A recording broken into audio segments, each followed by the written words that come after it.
I believe that successful traders have tapped into an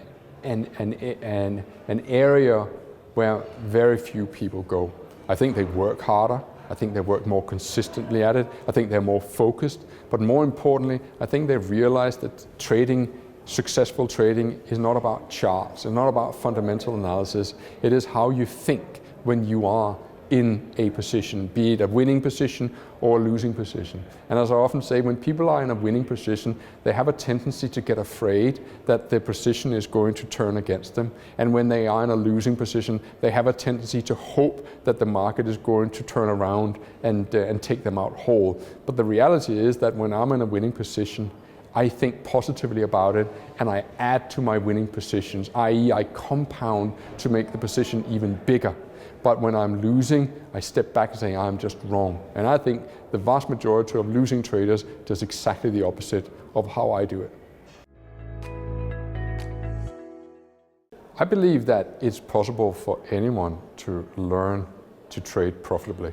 But I don't think the answer to profitable trading is found in the conventional way of looking at trading.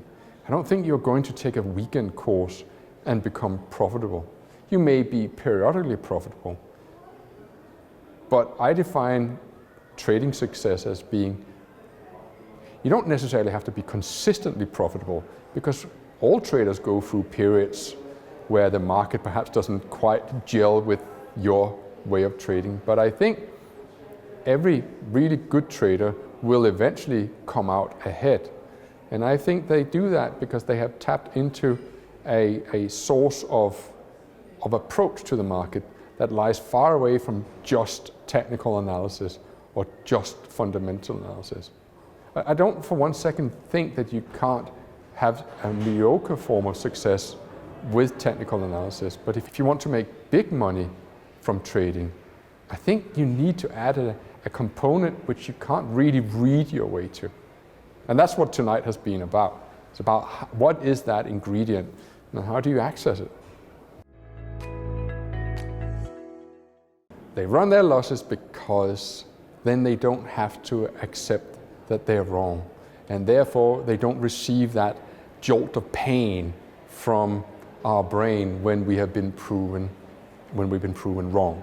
And as long as the position is open, as long as there's hope. It's one of the reasons why I think that the primary job of anyone who wants to make money trading is to switch around the two primers in our lives, greed and fear, or fear and hope. You see, when you are in a losing position, you're hoping. And the reality is you should be afraid that the position is going to get even worse. But instead, I think you have a saying in England, in the English language, saying that hope dies last. And it's so true for trading. We hold on to that belief that maybe it will come good. And it may, and it's even worse when it actually does come good, because then the next time your brain reminds you, well, the last time it worked out, just hold on a little bit longer. I have completely wiped that from my vocabulary.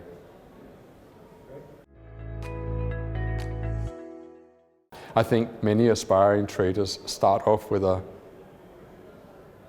naivety. And I like that naivety, because making money in the markets is difficult. And I like that they come in and they think, I can do this, because you really do need that belief that you can achieve your financial goals. But unfortunately, I think the common mistake is that they go down the conventional route. So with the greatest of respect to the brokers, but the brokers are not traders. The brokers are there to facilitate a platform between the user and the market, and that's their role. But new clients or new traders, they hold on to anything that they think is going to guide them towards their goals, be it weekend courses or endless amount of webinars or books. And I've been down that route myself, of course I have, because the lack of better knowledge, what else would you turn to? But there comes a point when either you say, I can't carry on like this. Either I will reinvent myself as a trader, or I'll simply stop trading, because I can't keep being on this roller coaster of making and losing. The book that I have just written and I don't want to sound commercial, but I didn't write this book for any commercial reasons. I wrote this book because I really wanted to get to the heart of profitable trading. And I felt that all the trading books that I have read, they all focused on the how do I implement this, how do I implement that strategy. It focuses on strategy, but actually strategies is just not what's going to make you the bucks. It's not what's going to bring in the dollars. It's the mindset that will bring in the dollars. Fundamental analysis. Well, look, it's difficult to talk about fundamental analysis as a tangible thing, because even within fundamental analysis, you'll have variables that can pull the market in one direction and variables that can pull the market in another direction. And quite frankly, even fundamentals can give you different scenarios depending on where you think the market is headed. So to be completely objective in the face of fundamental analysis, I'm not sure that that's achievable either. So from my point of view, if fundamental analysis means that I am reading what's going on Bloomberg or Reuters, yeah, sure, then I deploy fundamental analysis as well. I know when there's interest rate announcements, and of course I follow these things. I'm not a pure chartist. I am aware of the world around me. But I don't believe that neither technical analysis nor fundamental analysis is the reason for my success. No, I don't think I can think of a site or a book apart from the book that I've written. And again, I emphasize I am not doing this for any commercial reason, but I've already sent this book out. I have a rather large following, and so far I've sent out this book to 3,000 people.